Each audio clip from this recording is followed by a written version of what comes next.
մեջ։ Ուրեմն տեսեք, նախ շնորհակալություն հրավերի համար։ Ես կասեմ, որ մենք եկեղեցին որպես ինստիտուտ ենք դիտում, չենք դիտում անհատները եւ այս կոնֆլիկտը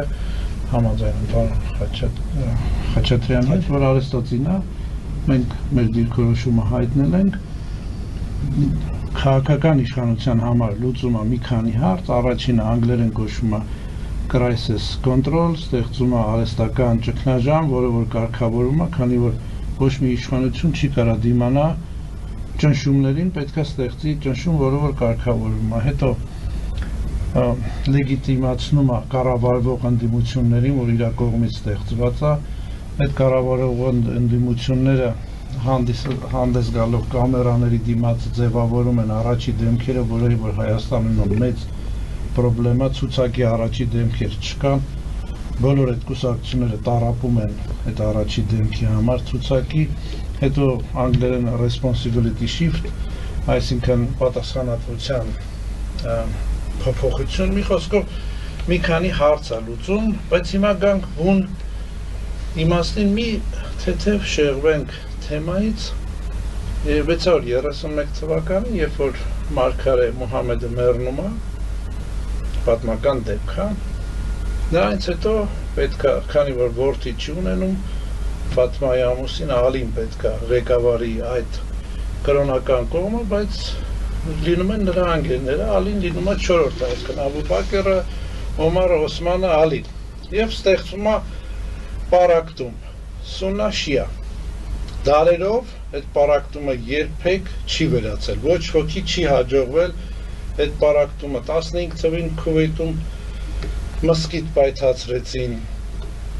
Սաուդյան Արաբիայի մեջ միշտ խռովություններ, այնտեղ կա երկու տեսակի շիա, մեկը այդ հասավիներն են, մյուսը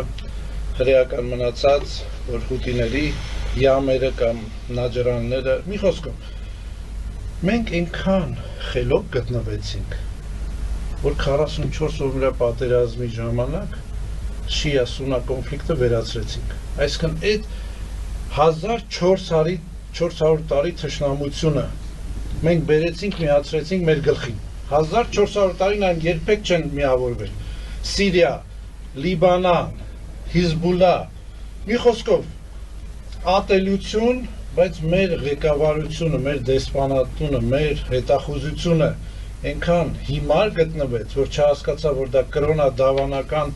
թշնամություն, այս պետությունները գործում են շահերի և շահաբանական սկզբունքներով։ Բացի դրանից, որ մենք մեր գլխին բերեցինք, մի հատ էլ Իսրայելին բերեցինք նրանց օգնությամբ, որ Իսրայելը թե շիա, թե սուննայի հետ միշտ թշնամի է եղել։ Հիզբուլլայի, Եգիպտոս, բացի Հորդանանից, բոլորի հետ թշնամի է Իսրայելը։ Այդտենց անգրագետ մենք գտնվեցինք, որ բերեցինք, միացրեցինք 1400 տարվա թշնամանքը, միավորեցինք, դա մեր հետախուզության, մեր կառավարությունների, հիմա նույնը մենք անում ենք կաթոլիկ և ուղղափառ, ռուսական ուղղափառ եկեղեցուն բերում ենք, միացնում ենք մեր դեմ, մեր հայ եկեղեցին մասնատելու նպատակով, այսինքն մեր տատական բաբոս, տատուս մայրը բառեր էր օգտագործում, որ ժողովուրդը կասի թուրքեր են, բայց մենք լսել ենք, այս մեր քյալագյոզությունը, որ ծուռ, բայց այս ծուռը չի, որ լավ իմաստով ընդունվի, բերելու է նրան, որ կաթոլիկ և ռուսական ուղղափառ եկեղեցին միավորվելու է մեր դեմ, ու մեր եկեղեցին պարակվի որպես ինստիտուտ լինի Ֆրանսիայի հայկական եկեղեցի,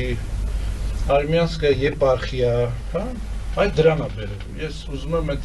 հարցը մեր ժողովուրդը չմոռանա, էլի եմ ասում, 1400 տարվա թշնամությունը մենք մեր գլխին միավորեցինք, որ ոչ ոքի չէր հաջողվել, այդքան խալիֆա, այդքան իմամ,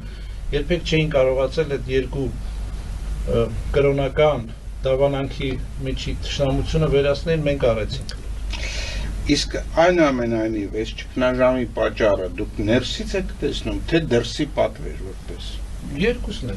Երկուսն էլ, այսինքն դա չի կարա մենակ ներսի լինի, դա հենց դրսի պատվերը, երկու հզոր Վատիկան։ Ու մեր նման պետություններում իհարկե ոչ, էլի, դա ռեզիստանտության համեմատաբար ցածր մակարդակի փոքր պետություն է, ոնց կարա։ Ներքի իշխանությունը հարմարվում է այդ օրակարգին ստեղծելով այս արհեստացին, իսկ իմ համար թե անձը կաթողիկոսը, թե վարչապետը իր իշխանություններով երկուսն է մի աղբյուրից ծնվող մարդիկ են, ինստիտուտը քանդելու հարց է դրված, թե հիմա կգնանք, էլի եմ ասում, Արմենիա եպարխիա կդառնանք, թե կդառնանք հռոմեական եկեղեցու ինչ-որ մի ճյուղ, եկեք չմոռանանք, որ նույն մահմեդականությունը Հռոմն է ստեղծում։ Դրան պետք է նայել որպես մի աղանդի ձև։ Հասկանալի է ձեր պատասխանը, պարոն Սարգսյանը,